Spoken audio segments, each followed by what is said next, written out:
Subscribe करें हमारे YouTube channel को, बेल आइकन प्रेस कर ले जीएसटी इनकम टैक्स वीडियो सबसे पहले देखने के लिए। Hello, welcome to our YouTube channel. आज का वीडियो बहुत ही इंपॉर्टेंट है और एक अपडेट हुआ था मई 2025 में एचएसएन कोड के रिगार्डिंग।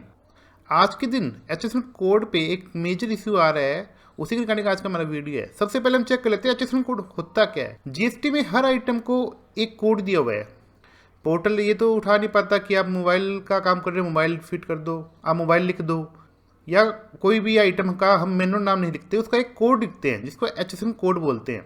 ऐसे ही सर्विस में एसएससी कोड होता है।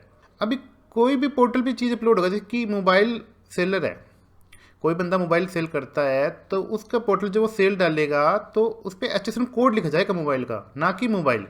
हालांकि बिल में लिखा जाता है कि मोबाइल बेचा है, लेकिन जब पोर्टल पे जाएगा तो पोर्टल उसको पिक करेगा एचएसएन कोड से, ना कि मोबाइल से।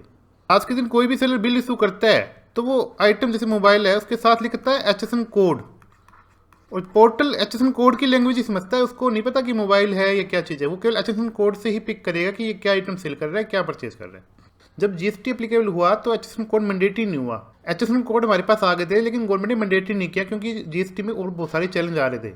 धीरे धीरे एचएसएन कोड को मैंडेटरी किया गया फेज वाइज।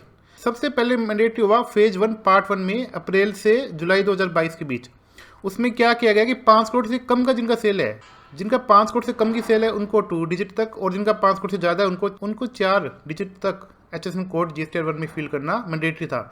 हालांकि उसमें एक मेन बात है, मैनुअल एंट्री अलाउड। ये वर्ड बड़ा ही इंपॉर्टेंट है। उस टाइम मैनुअल एंट्री अलाउड थी कि एचएसएन कोड अब मैनुअल लिख दे, वो पोर्टल पिक कर लेता था। अब आप पार्ट 2 में गवर्नमेंट ने क्या किया कि 5 करोड़ वाले तक को 2 डिजिट रखा सेम, लेकिन 5 करोड़ से ऊपर वाले के लिए 6 डिजिट मैंडेटरी कर दिया कि आपको एचएसएन कोड 6 डिजिट का पुट करना जरूरी है। हालांकि कंप्लीट एचएसएन कोड 8 डिजिट का होता है। गवर्नमेंट ने अब तक भी छूट दे रखी है कि 6 डिजिट तक एचएसएन कोड आप फिल कर दो तो भी आपका काम चल जाएगा। फेज 2 आया, उसमें सरकार ने क्या किया कि जो 5 करोड़ से कम वाले को अलाउड था 2 डिजिट, अब वो 4 डिजिट कर दिया। और धीरे धीरे पहले B2B के लिए अलाउड था, B2C के लिए छूट दे रखी थी, वो भी छूट वापस ले ली, सबके लिए मैंडेटरी कर दिया। और यहाँ पे मेन वर्ड है मैनुअल अलाउड। अप्रैल 2025 तक मैनुअल अलाउड था कि आप मैनुअल एचएसएन कोड डाल दो, आपकी रिटर्न फाइल हो जाएगी। चाहिए एचएसएन कोड गलत डाला हो, पोर्टल ने पिक कर लेगा और रिटर्न आपकी चली जाएगी। अब फेज 3 मई 2025 में मेजर चेंज हुआ कि एक तो मैनुअल एंट्री अलाउड नहीं है। सेकेंडली ड्रॉप डाउन, आप एचएसएन कोड फिल करोगे तो ड्रॉप डाउन खुलेगा, अगर उसमें वो फिट हो रहा है तो ही आप उसमें एंट्री कर पाओगे। मैनुअली आपने फीड करके आप उसको एंट्री नहीं कर पाओगे। और अगर मैं ड्रॉप डाउन से एंट्री हो रही है तो उसका डिस्क्रिप्शन अपने आप आ जाएगा, आप उसमें चेक कर लो जो मैंने फिल किया है वो सही है नहीं है।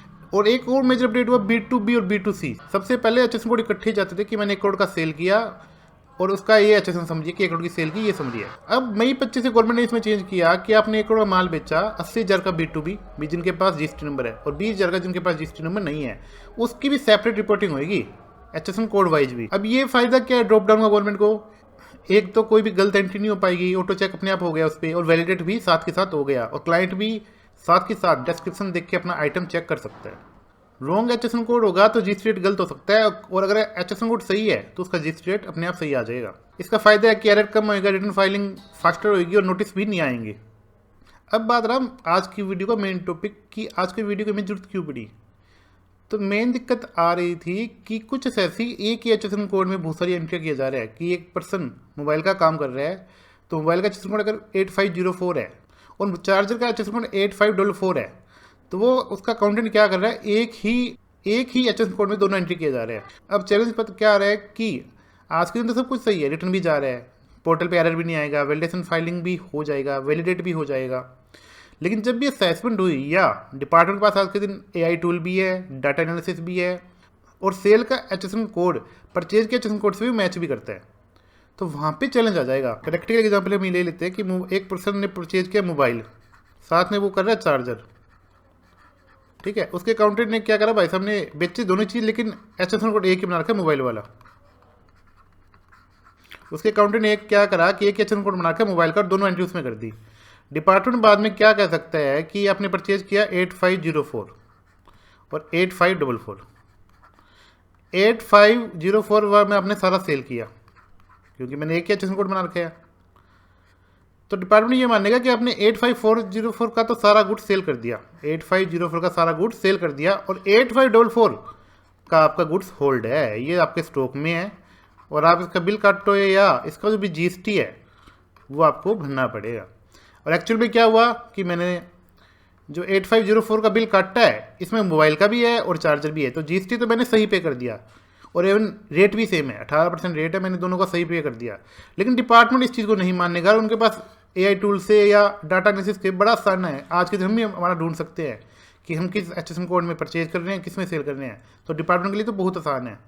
और ऐसी सिचुएशन आ जाती तो क्या रहेगा, एक तो डिपार्टमेंट इसका हमें टैक्स भरवाएगा, एक पेनल्टी लगा सकता है, साथ में इस पॉइंट की वजह से हमारे असेसमेंट ओपन हो सकती है।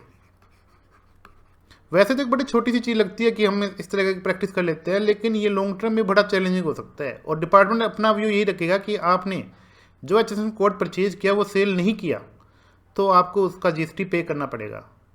तो ये चीज़ हमें बड़ी ध्यान देने वाली है। इसी के साथ मैं वीडियो को एंड करूँगा। Thank you.